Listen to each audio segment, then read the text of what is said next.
Hey y'all, it's Jennifer. Welcome back to my channel. Today I am coming to you with another Victober reading vlog.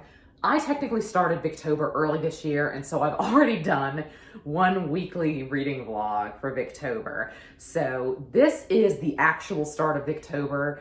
It is October 1st. It is 12 o'clock. I just got home from church. And at 1:30, so in about an hour or so, I have some inaugural reading sprints with Kate Howe, Roz, Katie from Books and Things I think is going to join us, which is exciting. Petra Yu and Milena Reeds. And so I'm really excited about that. But since I have already started my Victober reading, you can probably already guess that I am in the middle of a book already. I don't know if this is going to be the book that I try to focus on during the reading sprints today, though. That is Poor Miss Finch. This is my second Wilkie Collins of Victober, yes. I've already read Basil. By the time that you are seeing this, you've probably already seen the vlog where I was reading that, and I really enjoyed that. I think this is the better book, though. I'm going to go on and say it. Poor Miss Finch is about a woman who is going to become a companion to a blind girl, and she is the Miss Finch the title refers to. And Miss Finch is kind of getting caught up in some kind of love triangle with two twin brothers. That is what the back of the book says, and I kind of wish I hadn't mentioned it because at this point, I'm 130 pages in, and that has really not been an element of it so far. She has been kind of interested in one of the brothers. There's been a lot of excitement and intrigue in this already. I don't know if this is categorized as a sensation novel, and I always kind of struggle with Wilkie Collins books in terms of describing them because of that. I think most people associate him with the sensation novel, and I don't necessarily think all of his novels fit that. So far though, for me, this one kind of has. It really hit the ground running with a lot of intrigue and a lot of mystery elements. There has been something going on in nearly every chapter, and so that's been kind of great. To me, Basil, coming off of Basil was just a slower book. And it's funny to say that because it was also much shorter than this one.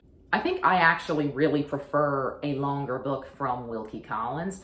And I think it's just because I enjoy his writing, but I think the longer page count also gives us more time to understand the plot.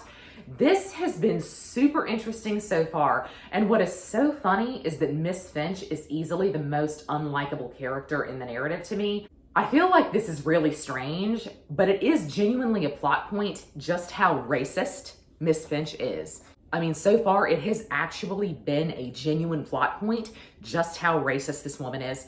And I think the book is trying to discuss that with some level of nuance, let's say, because Miss Finch is blind, and so objectively, what does it matter to her what you look like at all? And so I think the book really wants to have like an interesting discussion, but so far that has been very clunky and heavy-handed, and I don't necessarily think it's been handled in the best way. But I'm about 130 pages into this. I think when I finish this one, I will have read 10 Wilkie Collins books. You know what? I just love him. I feel like he's a really hard author to vlog though. I think it's fun to vlog him because you feel different every step of the way. And I think really a lot of his books, the weird thing about them is you have to judge them based on how well you think the book ended and based on how the ending was done in some ways, not even necessarily what happened, but if it was executed well. I feel like his books either rise or fall for me based entirely on that last maybe quarter. I feel like I've read all of his longest books though, so I feel like everything else that I have left from him is actually going to be a very manageable length. This is pretty controversial here on BookTube. I've seen people say they love this, but I've also seen people say that they hate it. So I'm kind of excited to get into this. Barnaby Rudge, which is also on my TBR for the month, is the book that I really wanted to focus on during reading sprints this afternoon. And I think that's probably going to be the one that I pick up. I don't know. It seems like I'm kind of a good way into Poor Miss Finch, so maybe that's the one I should go with because I definitely could get through a lot of it. But I think I want to pick up Barnaby Rudge just because it's on my physical TBR and I am about to do some traveling, and I think my Kindle is what's going to go with me. I'm not going to carry anything physically right now. And since Barnaby Rudge is so long, and I think it will take me a little while to get through I think it might be a good idea to start it this afternoon. So I think I'll have both around, but I'm not sure which one I'm going to go with.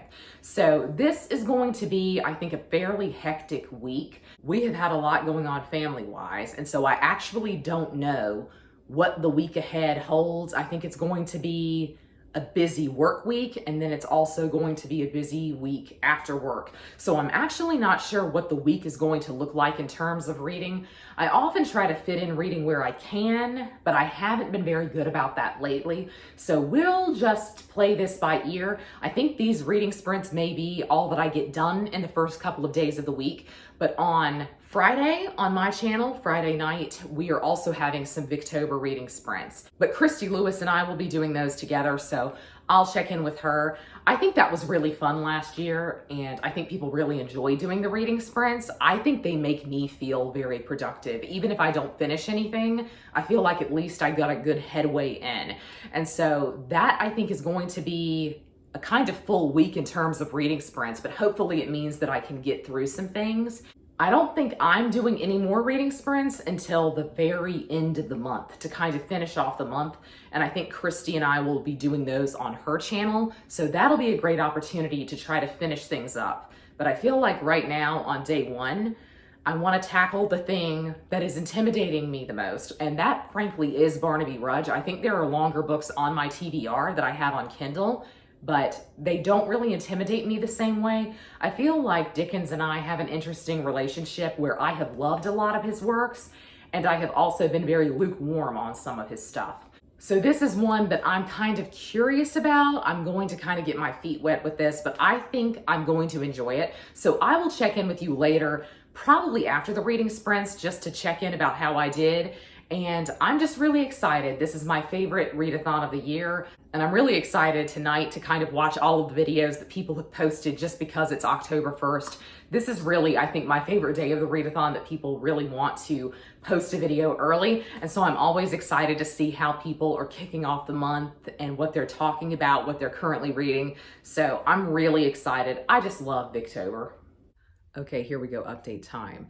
We did our reading sprints yesterday, and I did read Barnaby Rudge. I know y'all are proud of me.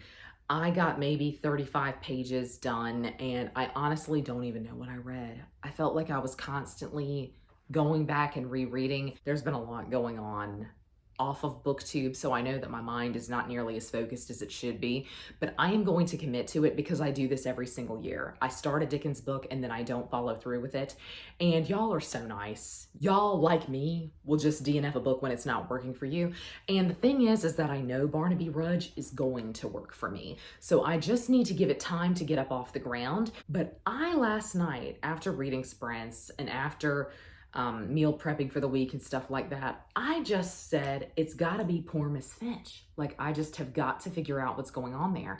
And this book gets more bizarre by the chapter. I looked this up. I thought this was published earlier in his career than it was. And this was published in 1870. So I know that Wilkie was in the middle of his laudanum addiction. And if you don't know anything about Wilkie Collins's addiction, he had like a medical problem that meant he was prescribed laudanum. And so he got addicted, and eventually towards the end of his life, he was literally hallucinating another version of himself that he called Ghost Wilkie, that he thought was in the house with him. And so it's no surprise, it's no shock that his writing also kind of went off the rails around that time. I am getting the sense that poor Miss Finch is having a shade of that in there. This is the latest of his novels that I think that I have read, and it is truly, truly strange. To me, what's interesting though is its conversation around disability, because we have Miss Finch, who is blind, who, as I said, is racist, and I'm telling you, this is a main plot point of this book. It is so bizarre to me. But then there is someone else in the plot who has a chronic illness and is getting treated for it, and the treatment is causing a disfigurement for him. And I think the conversation around both of those topics, like the topic of blindness itself and also the topic of chronic illness, that's been interesting, especially if I'm thinking about Wilkie Collins when he's writing this, kind of going through a treatment, if you will, and apparently not getting much better. I think he took laudanum for his leg or something like that. And so I think he's someone who's kind of been a victim of the treatment, but needing to take the treatment in order to get better. And so I think that's interesting in and of itself. And that means the novel is interesting. But honestly, some of this stuff is just wild to me. And I don't necessarily think it's in a good way. I'm still really enjoying it. I'll definitely finish it, of course, because I just love Wilkie Collins, and even a subpar book from him is better than most others, and that's definitely the case here. I'm going to say I don't feel like this is going to be a favorite, but I still really just like his writing style, and I'm interested in where the characters go. Miss Finch is one of the most unlikable characters I have read in Victorian literature. Truly, she gets worse by the page. But like a new person has just come into the plot, she legitimately will not speak to him. It's kind of a vibe in a way, but also she's just really, really mean. I can't tell if I love her or if I hate her, and that's kind of a great thing for me. So definitely I think that might be the book that I focus on tonight. Thank goodness the Great British Bake Off is back, so I have that to watch. But other than that, I think I will probably try to read. I'm going to take the evenings where I can, just so that I can get some reading done. And hopefully I can make this an actual weekly reading vlog. Wouldn't that be something? But I got my Book of the Month package today. Do y'all want to open this with me? I have a couple of books here, so I thought we could go through them together. This is not sponsored by Book of the Month, but it should be because I use their service all the time. My Book of the Month pick is Starling House by Alix E. Harrow. I have read everything Alix E. Harrow has put out. And you know, when I think about it objectively, I really love her writing, but there's something kind of off-putting about a lot of her characters. So I'm interested to see how I'll feel about this one. This is like a gothic house story, and I think it's going to be ideal for Halloween. So I'm definitely going to save this for the real Halloween season, the back half of the month. But the cover. And we also have The Unmaking of June Farrow by Adrienne Young. Did I pick this book up just because it is set in North Carolina? Yes. And I think I would probably prefer it to be set elsewhere, but I don't know. There's something about North Carolina. I feel like I have to support people. I think this is about a woman who finds a doorway in the mountains and walks through it and finds a man on the other side who she falls in love with.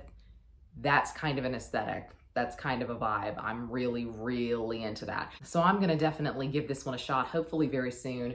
I read Adrienne Young's Viking fantasy duology. Was that her? I read that a few years ago, and you know what? It wasn't bad. Was it the greatest Viking fantasy I've ever read? No. But I think, objectively speaking, I don't know that I've ever read a really good Viking fantasy. Here's their bookmark this month. Boo, it's me. A reading break. Obsessed.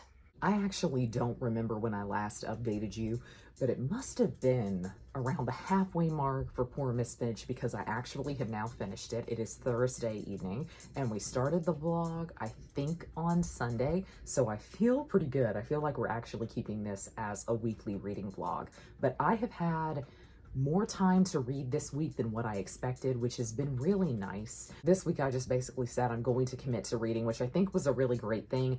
I wanted to finish Poor Miss Finch before tomorrow because we are having some reading sprints here on my channel. Christy and I are hosting them, and I wanted this one out of the way. I really wanted to focus on Barnaby Rudge, which I'll be honest with you, I haven't gotten that much further into, but we can talk about that. But I did finish Poor Miss Finch, and let me just say, if you watched Kate Howe's review of this, where she said this was Wilkie Collins' worst novel, she's right.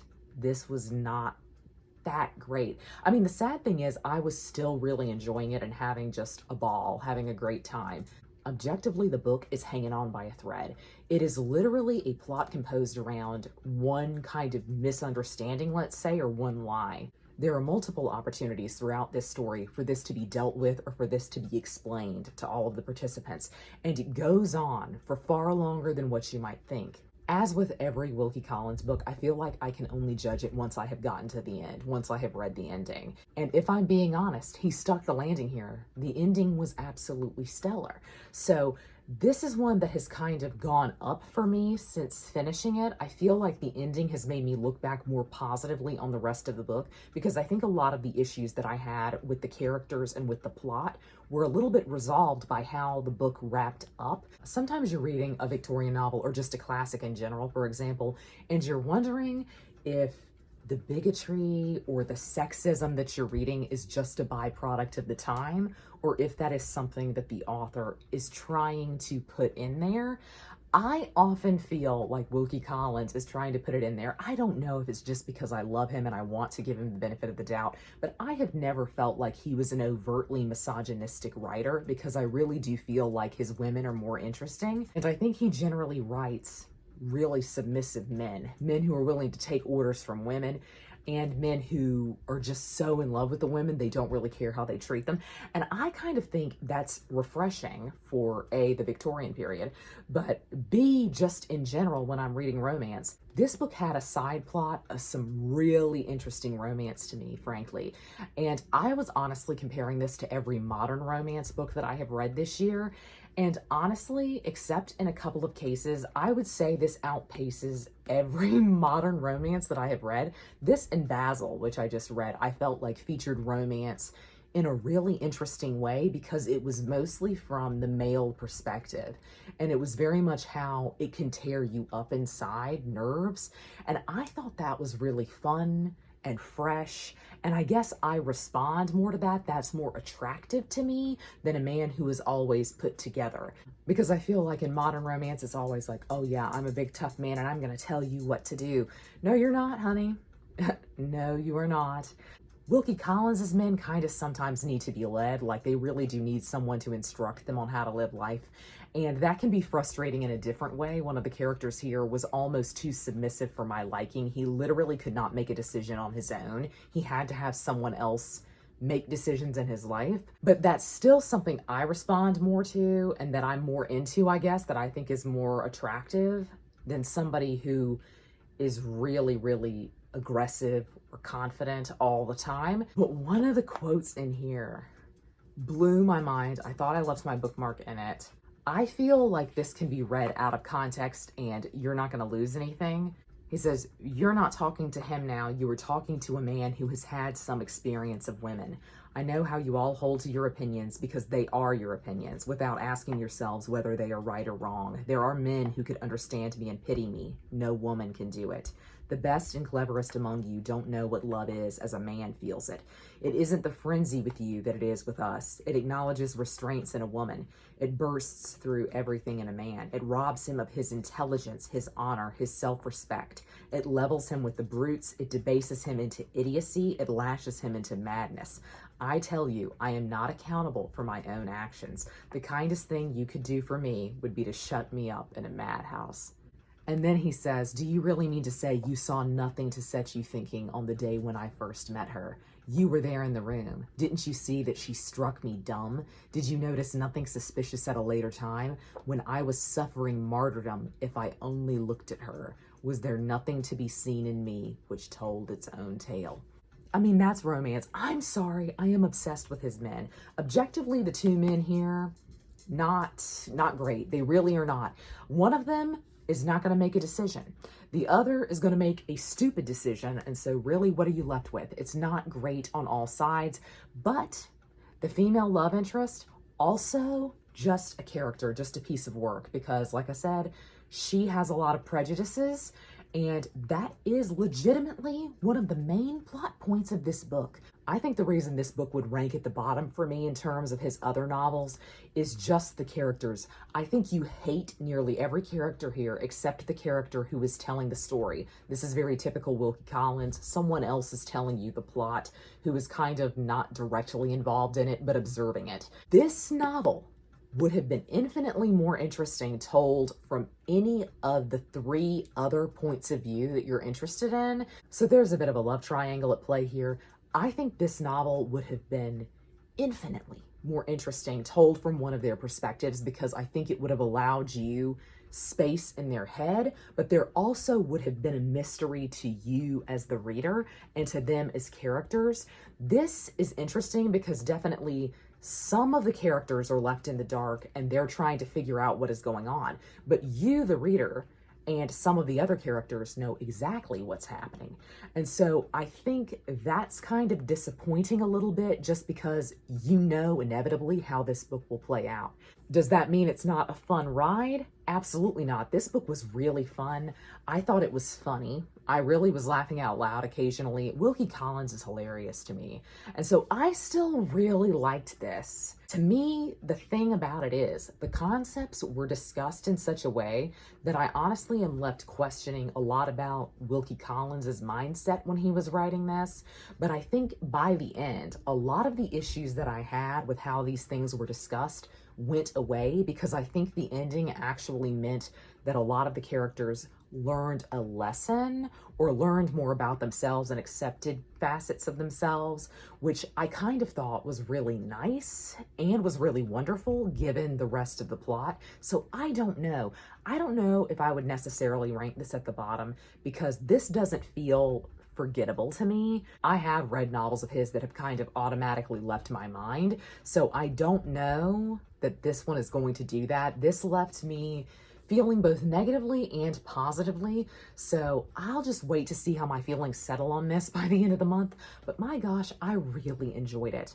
Sad news is, now I have exhausted my Wilkie Collins. I did want to order Man and Wife because I know Kate Howe was reading that with her Patreon group this month, and everyone at Reading Sprints the other day was talking about how good it was and how the ending was comparable to a couple of other books that I really like. It is essentially sold out everywhere. I would have to order it from the UK and it may not come for 2 or 3 weeks. And so I kind of just said, I'm going to wait on that. I don't know if I'll wait until next Victober. I don't know that I have it in me. But at the same time, I think now that I have finished this, I have finished 10 of his novels, and I think he has 14 or 15. So I feel like I'm nearing the end, and Man and Wife is possibly the best one that I have left. I've not heard anything else about the other 3, but you never know. He always keeps me on my toes. I always really, really like him.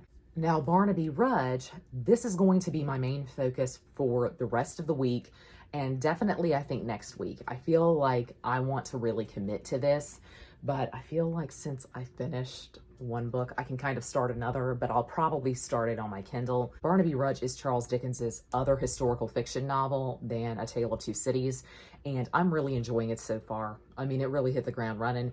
It's beautifully written. Of course, it's Dickens, so I'm really happy. I feel like it is very hard to discuss Dickens on my channel. It's so funny because I did a video on him a couple of years ago, just kind of discussing where I'm at, the things that I've read by him. And I got a comment on that video a few months ago where someone basically said, it sounds to me like you don't like him, so I wish you would read somebody else.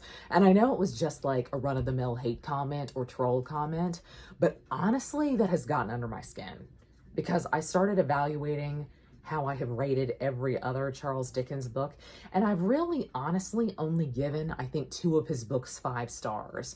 And the ones that I haven't gotten on with, I tended to DNF.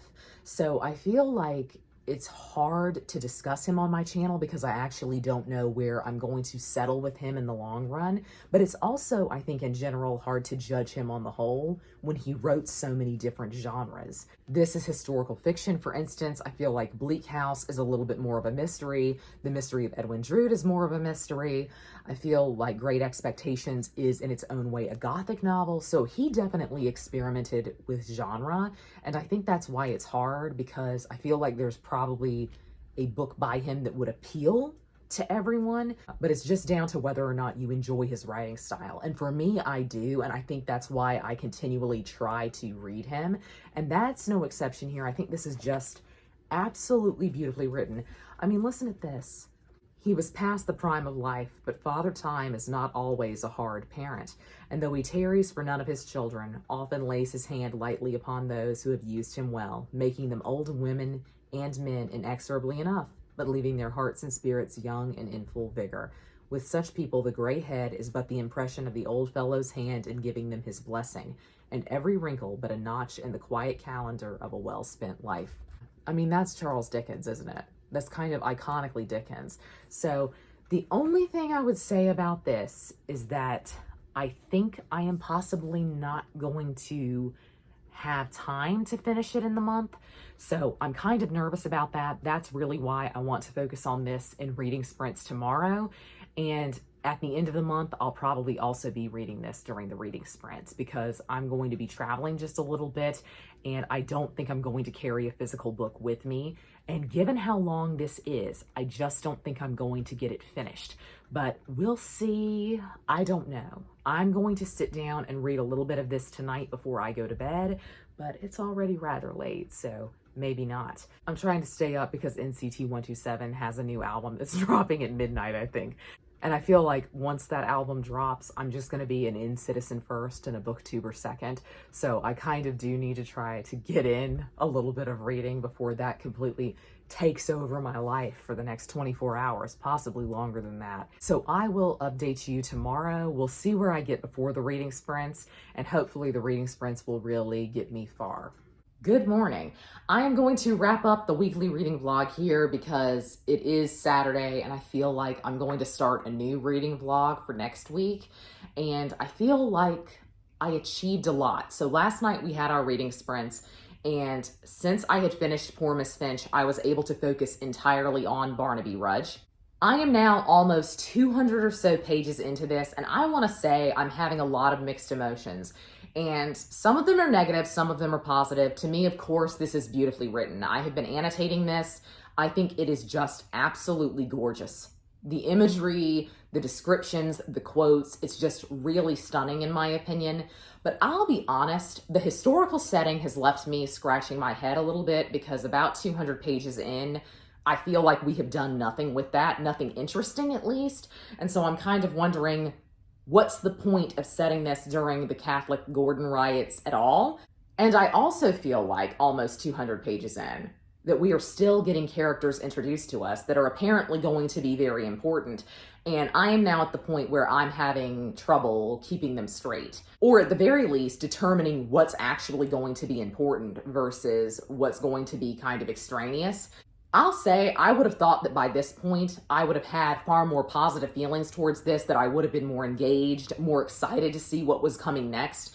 And I'll be honest with y'all, I really don't have much attachment to anything going on. And that's the thing about it. That's the negative thing I would say, is that I feel nothing. And I said this during reading sprints last night, that I am at the point where I would think you would feel some engagement and you would feel like you were really intrigued by what was going on, but I feel absolutely nothing. And it's not negative, but it's also not positive. So I am definitely going to continue on with this as we go into next week. 100% for sure, I am going to continue on with it because I feel like I really will love it if I give it time to get up off the ground, but I feel like it's taking a really long time for me to care about anything, and I feel really bad about that because I had really high hopes for this, and I fell in love with it off the bat when I started reading it a few months ago and really felt like I needed a nice addition to annotate, and I got really excited about that. And now that I am a good chunk of the way through, I feel literally nothing for what is going on. And I feel like that's unusual for me with Dickens. So I don't know. I don't want to admit defeat.